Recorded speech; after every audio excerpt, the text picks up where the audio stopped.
Bueno, este capítulo es una de las porciones más importantes para entender la vida cristiana.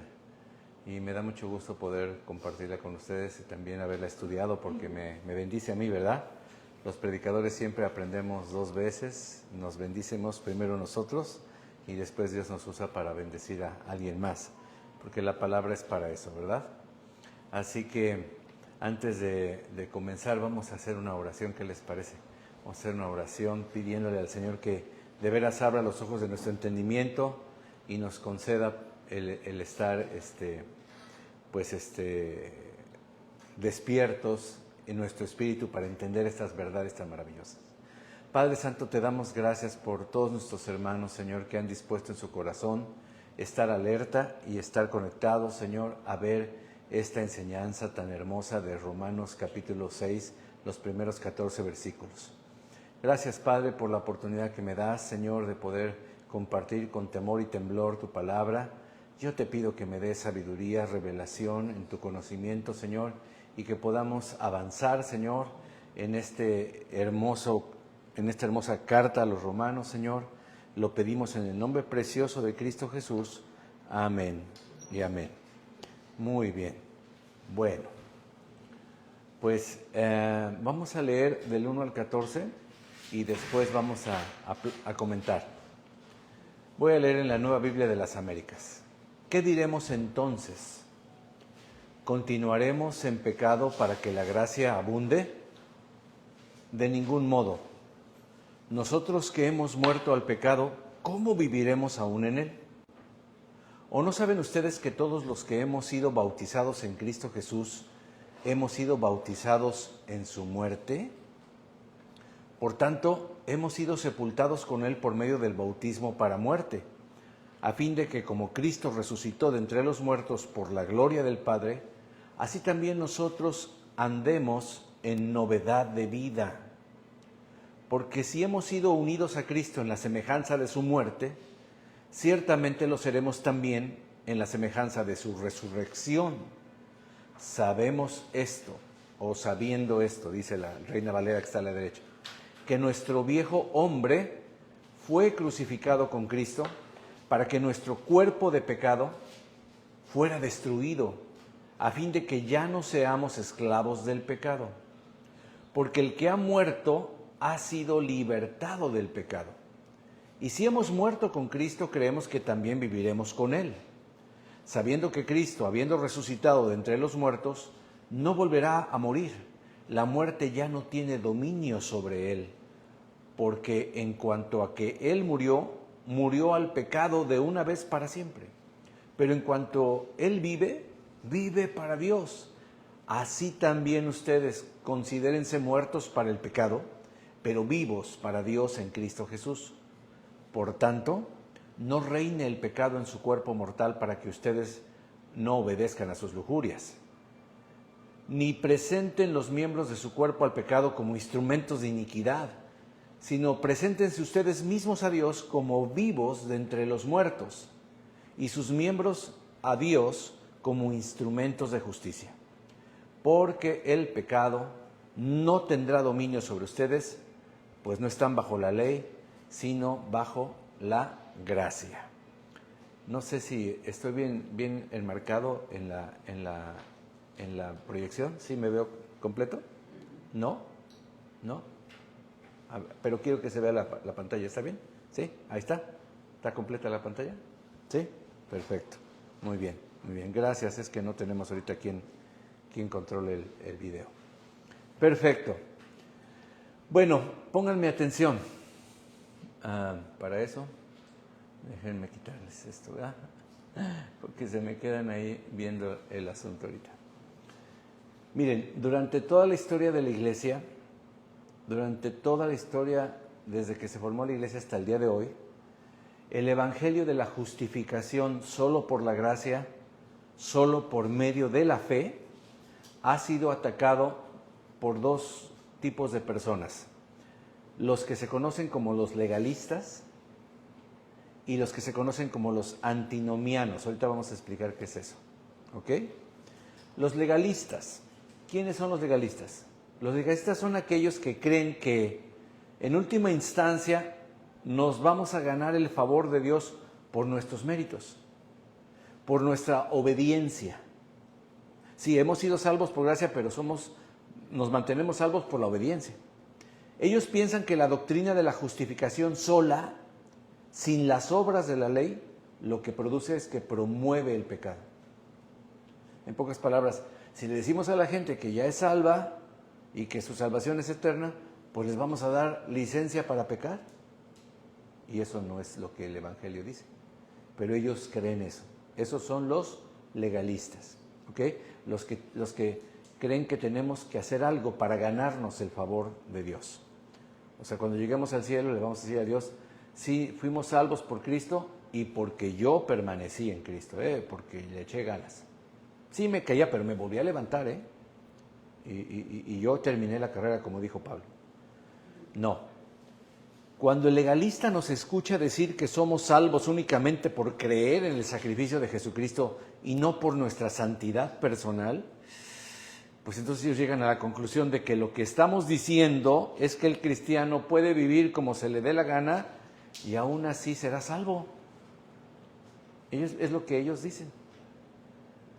Y esto es serio, hermano, porque hay un grupo grande de cristianos que profesan esa creencia a nosotros que predicamos el evangelio bíblico, el evangelio del reino. Dice, no, estos de la nueva generación en Cristo creen que están diciendo a la gente que puede vivir como se le dé la gana. ¿Ustedes me han oído hablar alguna vez algo así? ¿Les he dado permiso para pecar o han visto en la Biblia alguna licencia para pecar? Ahora, por otro lado, están los antinomianos. Esa palabra está dividida en dos, tiene dos partes. Anti significa en contra, ¿no? Y nomos significa ley, la ley. Deuteronomio, nomos es la ley, la repetición de la ley. Entonces, antinomianos significa personas que están en contra de la ley. Ahora, los antinomianos piensan que eso es precisamente lo que el Evangelio enseña. Que podemos hacer lo que queramos. O sea, somos salvos por gracia, no por obras. Ya Cristo obedeció la ley en nuestro lugar y por lo tanto yo ya no tengo que preocuparme por eso. Ahora, por supuesto, esto, más que una creencia formal en ellos, algo que escribieran, es una actitud de su corazón. Está esto en su corazón. O sea, ellos dicen, pues la gracia, todo es por gracia, yo ya no me preocupo, yo ya no me afano, yo ya no tengo que ayunar, ¿para qué oro? Ya todo es por gracia, ¿me explico? Y los llaman a reuniones de oración, ¿pero para qué? Si Dios ya conoce lo que necesitamos, Él es un Padre proveedor, todo nos los da por gracia, ya estuvo. Ese precisamente es el error que el apóstol Pablo va a comenzar a corregir a partir del capítulo 6.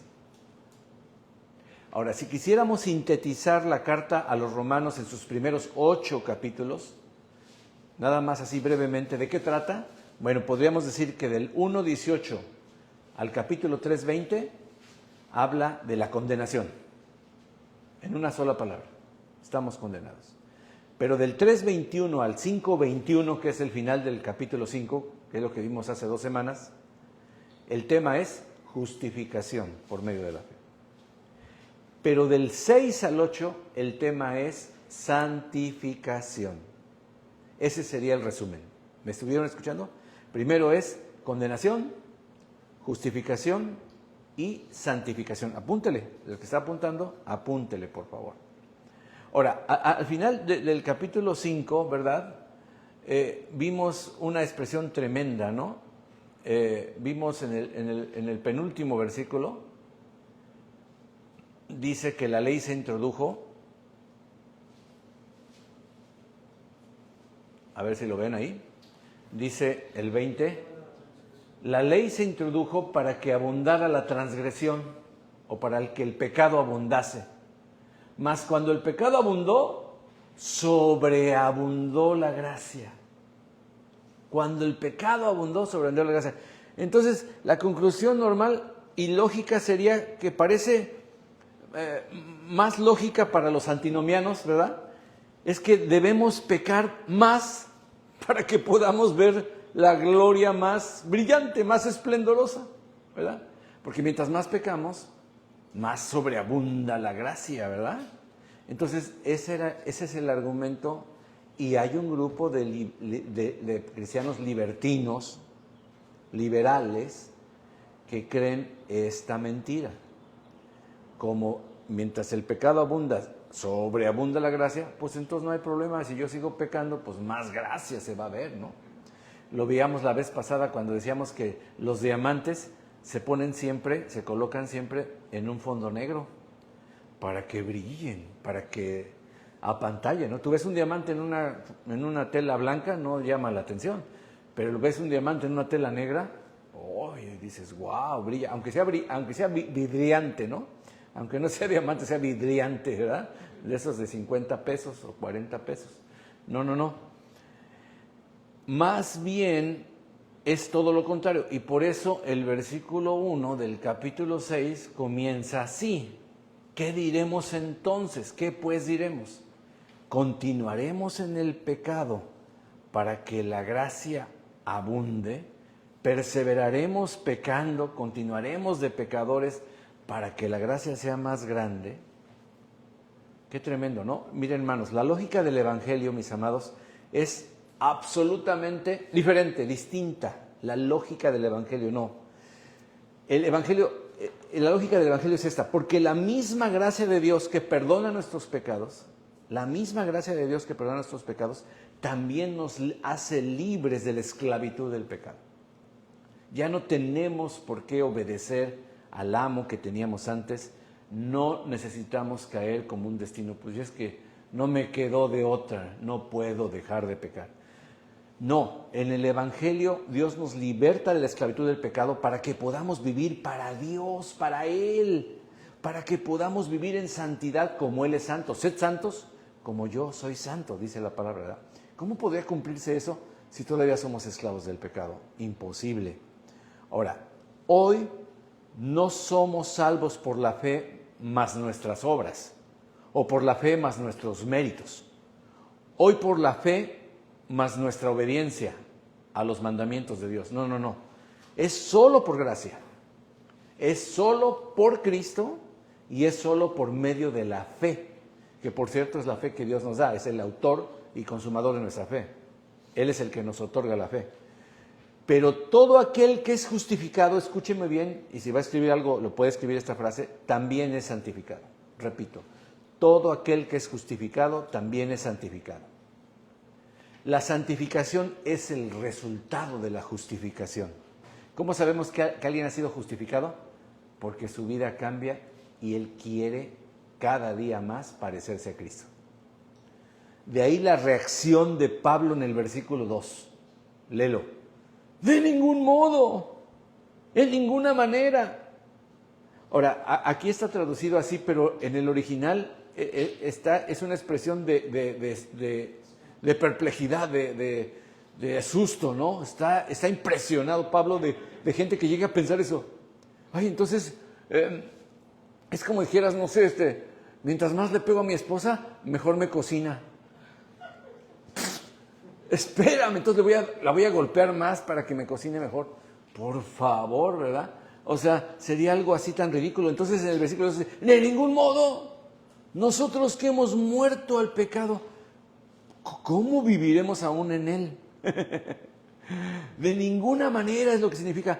En el original griego se puede traducir literalmente como, no puede ser, eso es imposible, o eso es absolutamente incongruente, inconsistente.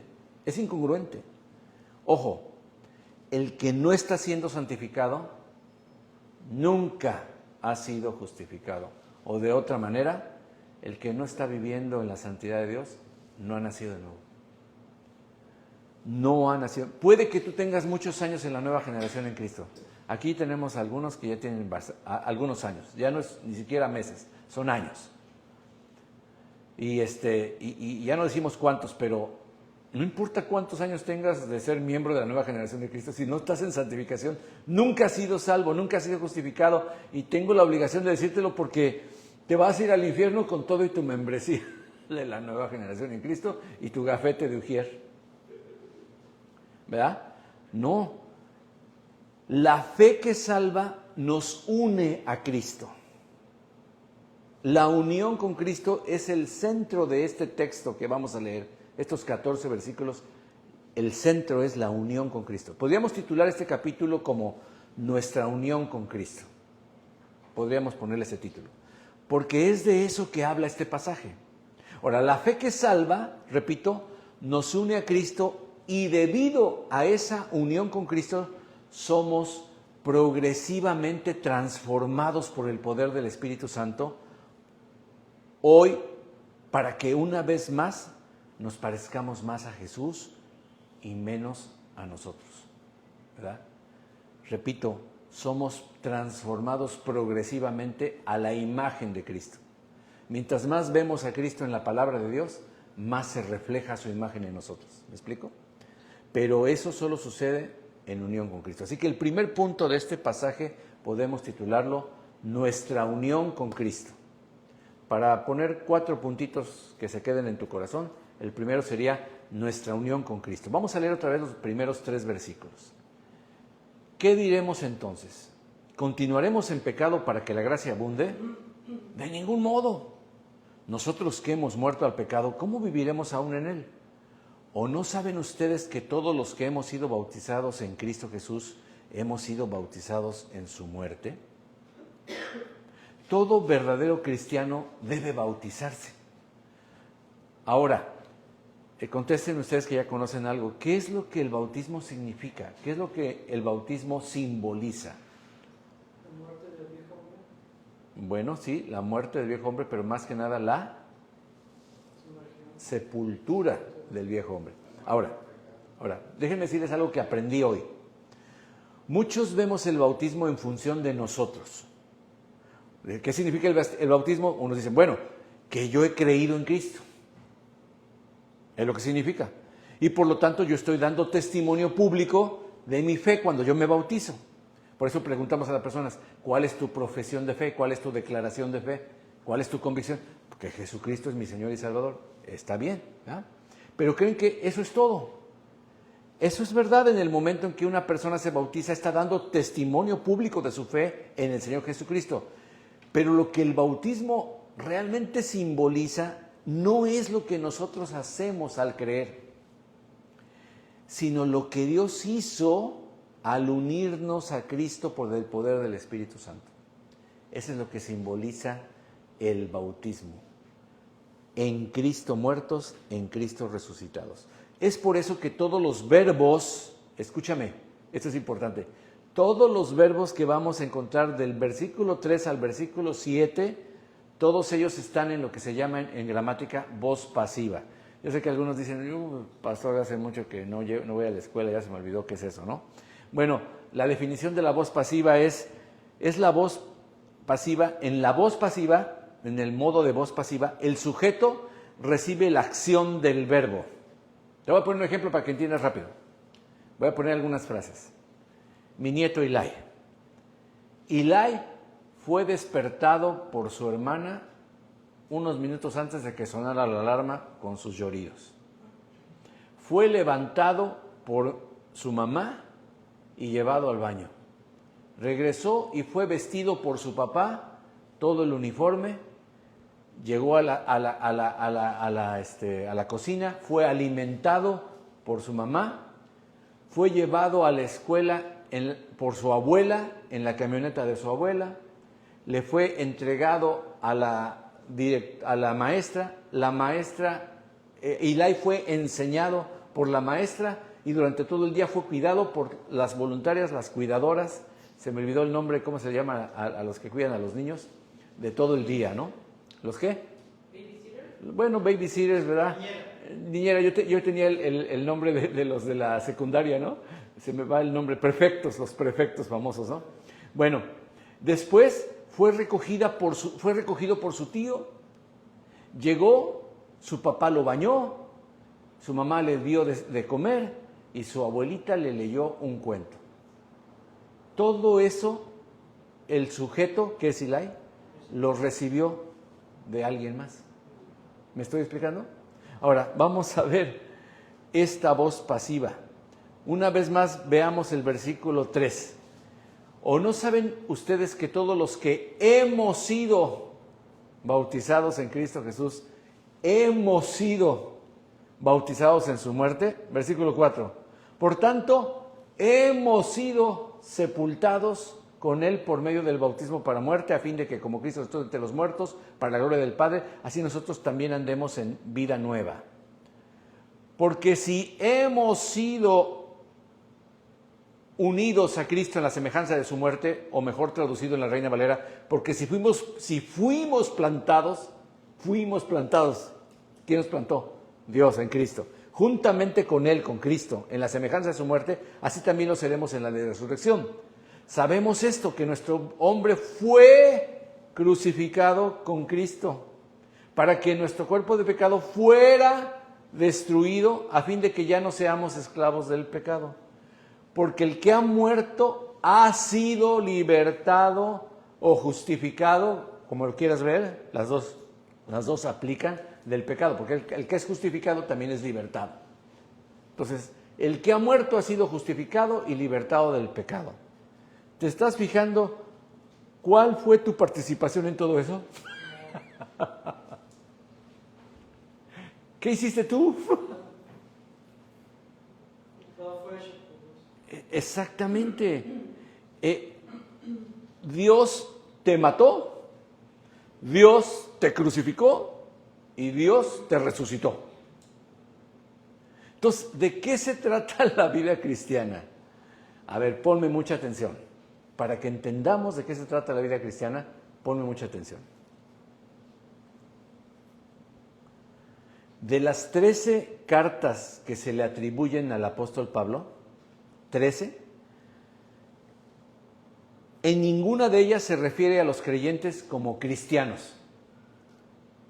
En ninguna de ellas. No hay una sola vez en que Pablo le llame cristiano a un creyente. Pablo se refiere a los creyentes una y otra vez como aquellos que están en Cristo. Otra vez. ¿Cómo se refiere a ellos? Como aquellos que están o estamos en Cristo.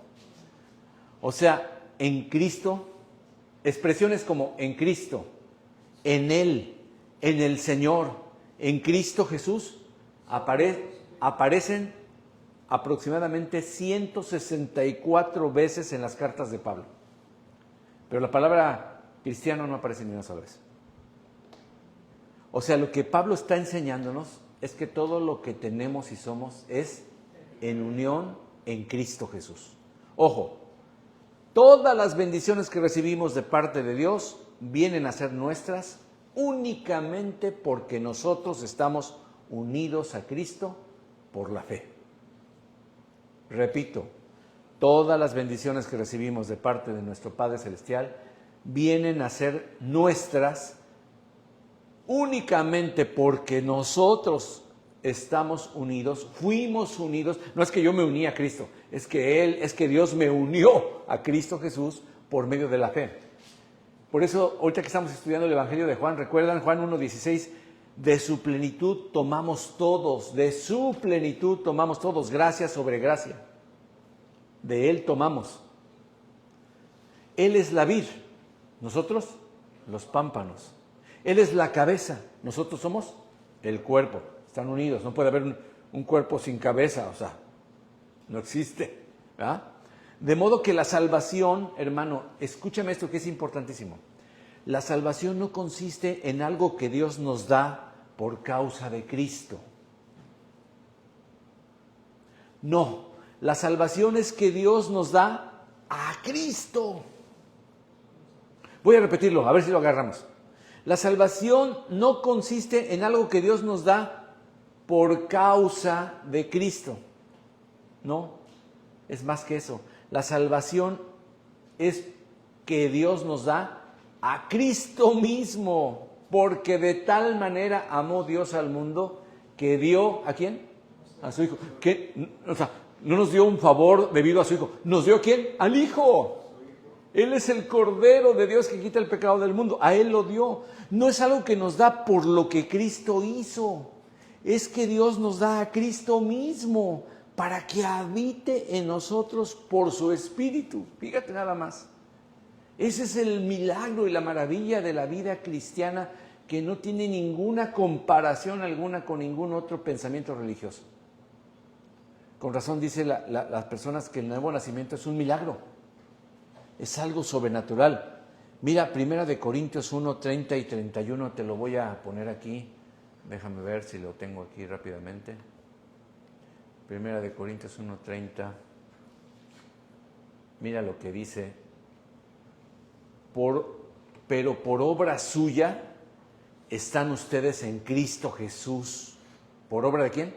Del Padre, el cual se hizo por nosotros sabiduría de Dios, justificación, santificación y redención, para que tal como está escrito, el que se gloría, el que se enorgullece, el que se jacta, jáctese, gloríese en el Señor. La parte clave es que por obra suya están ustedes en Cristo Jesús. Por supuesto, esta unión no es fácil de comprender. La Biblia dice que es un misterio. Uno de los ejemplos que pone la Escritura es el matrimonio. Y mira cómo dice Efesios 5:32. Voy a llevarte a esa cita, Efesios 5:32. En Efesios 5:32 dice así. Hablando del matrimonio, de la unión de un hombre y una mujer. Grande es este misterio, pero hablo con referencia a Cristo y a la iglesia. O sea, el matrimonio, hermano. El matrimonio es un misterio maravilloso. Yo acabo de celebrar 34 años de casado. El día 9 de junio, hace 34 años, yo y Vicky y yo entramos como dos personas solteras que amábamos a Dios y que éramos dos personas, dos entidades, ¿verdad? Pero cuando terminó ese día, esa misma noche sucedió un milagro y ya no fuimos más dos, sino somos ahora uno. Ya Dios no nos mira como dos, nos ve como uno. Somos uno en Cristo Jesús. ¿Por qué es esto? Ese misterio que ilustra la manera en que Cristo y la iglesia son uno es el misterio del pacto. Porque Vicky y yo hicimos un pacto y el pacto fue consumado y el pacto fue hecho delante de Dios, y cuando firmamos y cuando hicimos nuestros votos y cuando hubo ese anillo y cuando hubo esa unidad de cuerpo, alma y espíritu, nos fundimos en un solo ser. Ya no somos dos, somos uno. La unión de los esposos, escúcheme, no depende de lo que uno sienta por el otro. La unión de los esposos depende del pacto delante de Dios. Por eso dice la Biblia, lo que Dios unió, no lo separa el hombre. ¿Quién es el que une? Lo que Dios unió. Fíjate, unidos. Ahora, seguimos siendo dos personas. No estoy diciendo que ya somos una sola persona, pero en Cristo somos uno. Uno en Cristo. Ya no somos más dos independientes, dos partners, dos socios. No, somos uno en Cristo Jesús. Ya, por eso decimos la familia. Aquí en Estados Unidos, cuando se presenta a los novios, a los esposos, perdón, ya no se dice el nombre, ya se dice Gustavo y Victoria Ordóñez, ¿verdad? Ya es una unidad. Ya es una unidad, ya no hay una separación. Así lo mismo, precisamente es lo que ocurre entre el creyente y el Señor Jesucristo. Escúchame bien. En el momento que un pecador se arrepiente y cree únicamente en Cristo para el perdón de sus pecados, Dios une su vida a la de Cristo con un vínculo que nada ni nadie puede separar jamás. Por eso Romanos 8 dice, ¿quién nos separará del amor de Cristo? Y empieza a hablar de un chorro de cosas. Y la conclusión es, la respuesta es, nada, nadie. Puedes estar peleado con tu cónyuge. Eso no te hace que seas dos. Sigue siendo uno. Hiciste un pacto. Nada ni nadie te separa. Nuestra comunión con Cristo igualmente a veces puede fluctuar, a veces podemos estar así y a veces no. Pero nuestra unión con Él nunca cambia. Voy a repetir esto. Nuestra comunión con Cristo puede a veces verse afectada, pero nuestra unión con Él jamás. ¿Quién nos separará del amor de Cristo? Nada. Entonces, reconcíliate, rápido. El cristiano cuando se enoja con Dios o Dios se enoja con... no puede permanecer así, no aguanta estar alejado de Dios, ¿me explico? No aguanta, se está muriendo, porque Él está unido con Él y Dios quiere que vivamos en comunión con Dios. Esa es la vida eterna. ¿En qué consiste la vida eterna? Dijo Cristo. En que te conozcan a ti, el único Dios vivo y verdadero, y a Jesucristo a quien has enviado. Una relación, una comunión, una amistad, una unidad totalmente. Que sean uno como tú y yo somos uno. Ay, fíjate la oración de Cristo. Que sean uno como tú y yo somos uno. Oh, ¿qué unión tiene Cristo y el Padre? Absoluta, ¿no? Entonces la unión entre el creyente y Cristo es increíble y es un misterio. En el griego, por eso dice, grande es este misterio, en estas dos traducciones dice, grande es este misterio. Vete a cualquier otra traducción y va a decir, increíble. Y mira, la Nueva Versión Internacional lo dice así. Dice, este es un misterio profundo. La Nueva Traducción Viviente lo dice así. Ay, ¿qué dice?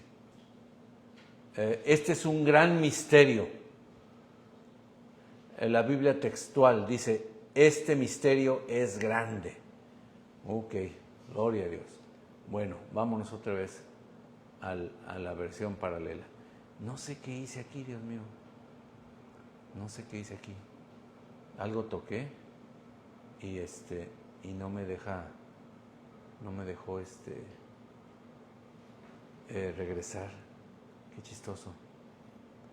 Ay, nunca había pasado esto. A ver. Ay, Dios santo. Bueno, ni modo, mano. Vamos a salir y regresar. Lo bueno que ahora sí apareció rápido. Espero que no me deje igual, ¿verdad? Ok. Vamos con Romanos 6.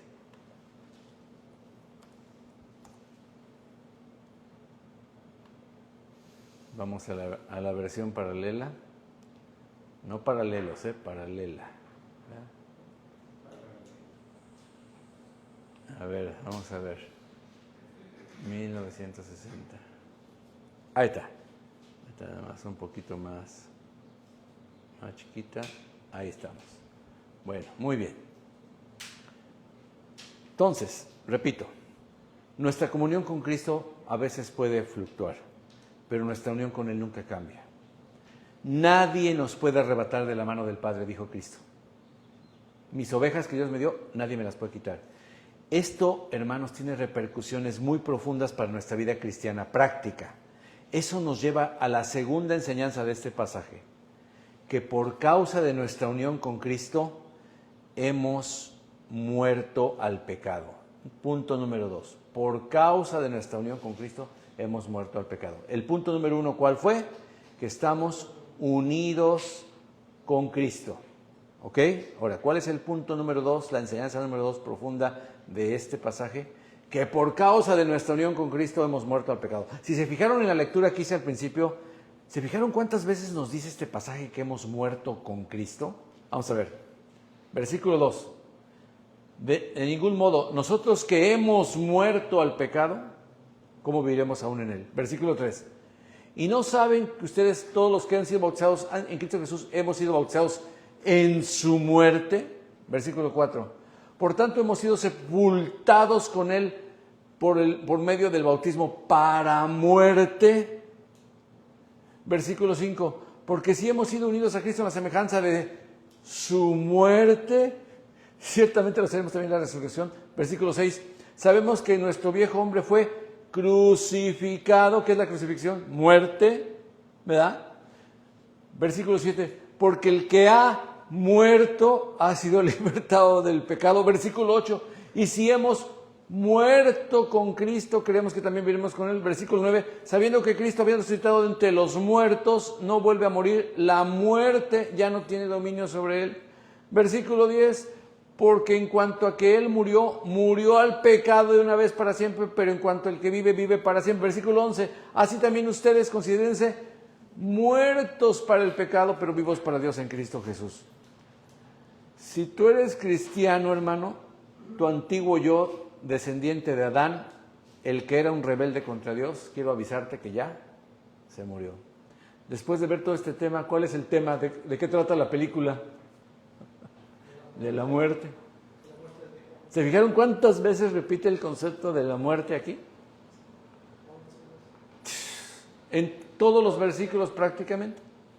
Entonces repito, este es un concepto muy importante. Si tú realmente eres un cristiano, tu antiguo yo, el que descendía de Adán, el que era un rebelde contra Dios, RIP, se murió, se finí, lo sepultamos el día de tu bautismo, ya. Eso quiere decir que ya Dios, escúchame, lo importante de esto es esto, escúchame, quiere decir que ya Dios no te trata como un pecador culpable, porque tu antiguo yo que cometió todos esos pecadotes en rebeldía contra Dios, ¿qué crees? Fue ejecutado. Mira, un ejemplo. Hoy se ve mucho en los países que son sojuzgados por ejércitos malvados, ¿verdad? Hamas y todos ellos, Hezbollah. Imagínate un país donde entra un ejército enemigo extranjero y los sojuzga, quita al gobernador, quita al presidente, los esclaviza, pero viene otro ejército superior con muy buenas intenciones, viene y destruye y saca fuera a los invasores y le devuelve el gobierno original a sus ciudadanos de ese país. ¡Wow! La pregunta es esta: ¿cuántos creen que les gustaría a esos ciudadanos volver a ser esclavizados? Volver a lo mismo, a ninguno de ellos. Ahora, el problema es este: solo por un momento imagínate que ese ejército malo salió del país, pero se quedó a vivir en las fronteras y está altamente armado. ¿Qué es lo que va a suceder? Bueno, va a empezar guerra de guerrillas, ¿verdad? En las fronteras, y él va a intentar hacer algo para derrocar a este gobierno, pero no va a poder. Nunca va a poder otra vez a tomar el control del gobierno, pero sí va a causar problemas. Nosotros hemos sido libertados del pecado, pero el pecado está a nuestro alrededor. Y mientras vivamos en este cuerpo, en esta carne, va a haber guerra de guerrillas, hermano. Ahora, el versículo 6 dice que nuestro cuerpo de pecado fue destruido, pero no te vayas con la finta, no significa que fue aniquilado.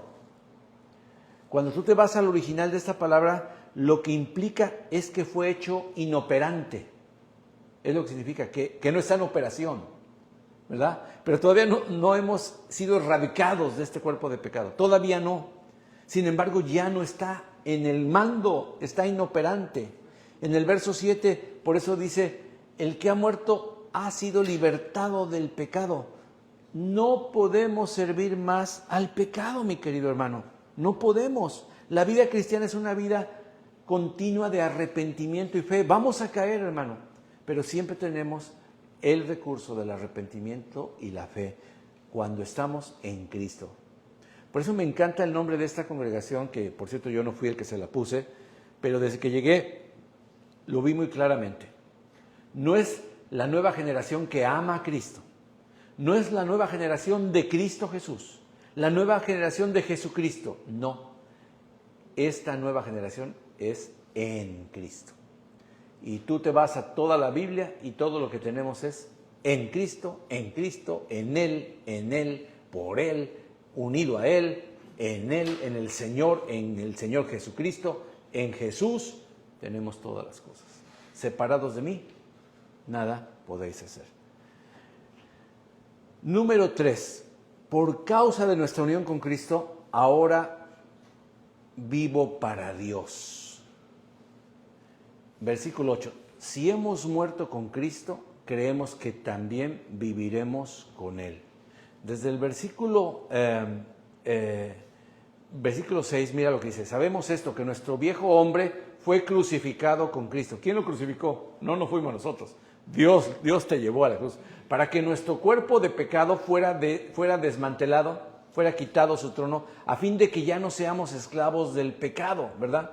Cuando está hablando de la resurrección, en el versículo 4 dice, por tanto hemos sido sepultados con él por medio del bautismo para muerte, a fin de que como Cristo resucitó de entre los muertos para la gloria del Padre, así también nosotros andemos en vida nueva o novedad de vida. La Biblia declara que somos nuevas criaturas. En realidad el original me gusta más porque dice nueva creación. Ese fue algo que me impactó desde que yo nací de nuevo, me impactó ese concepto, de tal manera que cuando tuvimos oportunidad de hacer un grupo cristiano de música y escogimos el nombre, luego yo propuse nueva creación. Nueva creación. Porque yo es lo que experimenté y lo que habíamos experimentado otros. Y eso es exactamente. En Cristo somos nuevas criaturas. Hemos resucitado con Cristo. Estamos vivos. Sabemos que nuestro viejo hombre fue crucificado. Ahorita vamos a entrar a ese punto. Hermano, si hemos muerto con Cristo, versículo 8, también viviremos con Él. Sabiendo que Cristo, habiendo resucitado entre los muertos, no volverá a morir. La muerte ya no tiene dominio sobre Él. Y si estoy unido con Cristo, la muerte tiene dominio sobre mí, tampoco, porque en cuanto a que Él murió al pecado de una vez para siempre, pero en cuanto Él vive para Dios. Nosotros también vivimos para Dios, versículo 11. Así también ustedes considérense muertos para el pecado, pero vivos para Dios en Cristo Jesús. La tercera bendición de este pasaje es que no solamente estamos muertos al pecado, ya no somos una tierra fértil donde la maleza de la maldad y el pecado va a seguir creciendo. Ya no somos. Ahora somos personas sensibles a Dios. Empezamos a sentir su presencia y ¿cómo nos ponemos? Aquí está Dios. Vemos un atributo de Dios y nos doblegamos y adoramos al Señor. Y vemos una predicación que nos desafía y entendemos un versículo y se nos abre el mundo. Nuestros afectos cambiaron, nuestros deseos cambiaron. ¿No es así? Es maravillosa la vida cristiana porque ahora no solamente no quiero pecar, si peco es por mi debilidad, porque hay una lucha, hay una guerra de guerrillas, hermano, en la frontera, hay una guerra de guerrillas y ese no se va a detener. Y la Biblia dice que no somos tentados, lo vimos en el discipulado, mañana lo van a ver las mujeres, sino por nuestra propia concupiscencia, por esta debilidad. Pero esta debilidad en Cristo está luchando. Esta debilidad en Cristo se identifica y dice, Señor, dependo de ti. En el momento en que tú le pides ayuda al Señor y dices, yo dependo de ti, dame la salida, es en ese momento Dios te da la salida y no pecas. Todas las veces que pecamos es porque se nos olvida o porque creemos que, échenme otro trompaluñas, está muy fácil de vencer. No. Pan comido, no hombre, y palo. Ahí es donde caes. Nuestra unión con Cristo nos da vida nueva, la vida de Cristo Jesús. Así que considérate vivo para Cristo. O sea, eres vivo para lo espiritual. Ahora, si lo espiritual no te mueve, pues es que no estás vivo para Dios. Si ves, mira, vi que a veces se encuentra algunos momentos de adoración o algunas cosas especiales de la palabra o del Señor. Brother, yo dejo todo lo que estoy haciendo y me clavo ahí, me quedo y terminamos llorando mi esposa y yo. Con un video que ya fue grabado quizás hace 2 años, 3 años. Pero en ese momento estamos sensibles a Dios, sensibles a las cosas buenas. Hermano, el cristiano ya no vive... ahorita te voy a decir algo importante, pero no me voy a desviar. Por último, la Biblia quiere en este pasaje que nosotros entendamos nuestra identidad en Cristo y que vivamos conforme a esa identidad. Dice el 11, considérense muertos para el pecado. Qué importante es eso. Una vez que sientes la tentación, acuérdate, yo estoy muerto al pecado. ¿Qué significa eso? Que no me tiene que vencer. Que aunque estoy sintiendo ahorita cierta atracción, ¿sabes qué? Yo estoy muerto al pecado. Me recuerdo a mí mismo que yo morí en la cruz del Calvario, que Cristo vive en mí y lo que ahora vivo en la carne, lo vivo en la fe del Hijo de Dios. Yo ya he sido crucificado juntamente con Cristo. He sido crucificado con Cristo. Ya no vivo yo. Entonces me identifico con Cristo. Por eso dice el versículo 12, por tanto, no reine el pecado en su cuerpo mortal para que ustedes obedezcan sus lujurias. Otra vez, como dice la Reina Valera, no reine pues el pecado en vuestro cuerpo mortal, de modo que lo obedezcáis en sus concupiscencias. Lujurias, concupiscencia es esa naturaleza pecaminosa que todavía está en estos miembros, ¿verdad? No lo obedezcas, no tienes por qué hacerlo. Resiste. Por eso la fórmula de la victoria es: sométete a Dios, resiste al diablo y huirá de vosotros. En ese orden. ¿Qué es someterse a Dios? Me someto a lo que dice su palabra. Él dice que yo estoy en Cristo, Él dice que yo estoy muerto al pecado, me someto a eso, lo creo con todo mi corazón, le pido la ayuda al Señor, estoy unido con Cristo, le digo a Cristo que Él pelee por mí, resisto el pecado, resisto la tentación, resisto la mirada, resisto las ganas de hablar y decir algo, resisto las ganas de agarrar cosas que no me corresponden, resisto las ganas de ir, resisto las ganas de ver cosas que no me corresponden. Y en ese momento, ¡fum!, la tentación se va. Se va, pierde fuerza. Y sales victorioso y nada más dices, ¿verdad? ¿Por qué? Porque estás en Cristo. ¿Y quién se lleva toda la gloria? No es Gustavo el que se lleva toda la gloria. Porque tú sabes que si en ese momento se quita tantito Cristo, te clavas en el lodo. Pero no, tú ya no soportas. Tú has sido cambiado de cerdo a humano. Ya te presentan la basura y te vomitas. Pero si fueras un cerdo, te presentan ahí los desperdicios y te clavas en los desperdicios, ¿verdad? Porque los cerditos así son. Por eso la Biblia utiliza esa ilustración tan fuerte, y más fuerte para un judío, ¿verdad? Porque acuérdense que los judíos aborrecían a los cerdos. Entonces la mayoría de los primeros cristianos eran de ascendencia judía, y cuando les dijo el apóstol, son como el perro que vuelve al vómito, como una puerca lavada que vuelve a enlodarse. Dices, wow, ¿qué significa? Que nunca nacieron de nuevo, nunca dejaron de ser puercos. Pero por causa de la unión con Cristo, ahora yo estoy vivo con Cristo. 4 puntos para terminar. Ya se me acabó el tiempo. Entender nuestra identidad en Cristo es vivir conforme a ella. Mire lo que dice el verso 13. Ni presenten los miembros de su cuerpo al pecado como instrumentos de iniquidad, como lo hacíamos antes. ¿En qué te puedo ayudar, Satanás? Aquí están mis manos, aquí están mis pies, aquí están mis ojos, aquí está mi boca. Preséntense ustedes mismos a Dios como vivos de entre los muertos. Estábamos muertos, dice la Biblia, en delitos y pecados. Estábamos muertos en delitos y pecados. Dios, por su enorme poder, el mismo poder que resucitó a Cristo, lo vamos a leer ahorita, me resucitó a mí. Soy como vivo de entre los muertos. Me presento a Dios como vivo de entre los muertos, resucitado en Cristo, y mis miembros a Dios como instrumentos de justicia. Señor, usa mis manos, usa mi voz, usa mis pies, usa mi sonrisa. Mira, hoy hablé con un amigo mío, ¿verdad? De antaño, no sé, encontré su nombre en Messenger y ya tenía rato que no le estaba chequeando. Él está pasando por un tratamiento de cáncer, ya lo venció, lo van a reconectar de su intestino, fue cáncer en el intestino. Gracias a Dios está vivo, está perfecto, no hay trazas. Pero me ocurrió hablarle y me dijo, ay, brother, tú siempre me hablas y es una bendición, me hablas en el momento exacto. Yo dije, wow, Señor, pues yo no soy, ¿verdad? Pero gracias que tú me usas.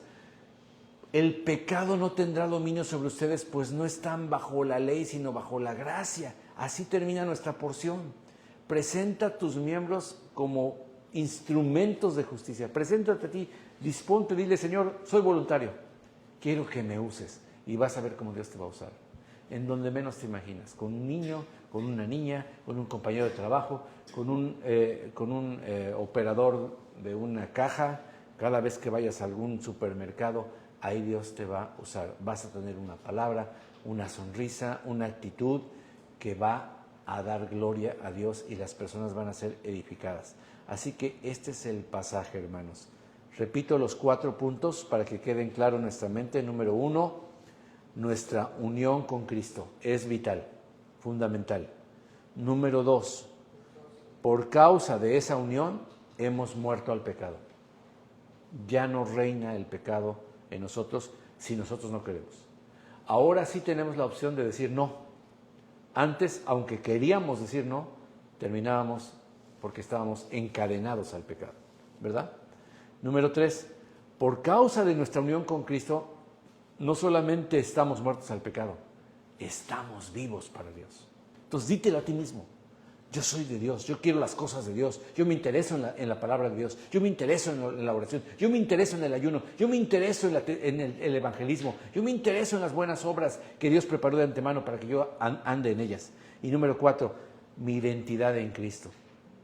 Soy nueva criatura, he muerto, pero he resucitado con Cristo, por eso se me dice que soy cristiano, unido a Cristo, viviendo en Cristo. Nueva generación en Cristo Jesús. Vamos a dar gracias. Pregunta, sí. El 3 es, por causa de nuestra unión con Cristo, ahora estoy vivo para Dios. Y el número 4, entiendo mi identidad en Cristo y vivo conforme a ella. Ese es el título. Número, ¿Qué cita es esa? bueno, está en todos. No, ¿qué cita esa es Romanos? Romanos capítulo 6, del 1 al 14. ¿Esa que está ahí? Hasta el 14. No sé qué me estás preguntando. Es el capítulo 6, del versículo 1 al 14. ¿Tú cuál estás? Ah, qué padre. No, pues sí. Bueno, tierra, llamando a Juanita, cambio. No, sí sé que pero dije, no dice lo mismo. No, es que se te cambió por el aire que está ahí, se te cambió. Por el aire se te volteó la página y dijiste, órale, qué raro. ¿Qué versión tendrá el brother, verdad? Número punto 4, entender nuestra identidad en Cristo es vivir conforme a ella. Entender y vivir conforme a la nueva identidad en Cristo. Vamos a terminar. Señor, gracias por esta primera parte de Romanos capítulo 6, Señor. Te ruego que sea una bendición para todo aquel que llegue a escuchar, ya sea en este momento o después, esta enseñanza. En el nombre de Cristo Jesús te doy gracias. Amén. Amén.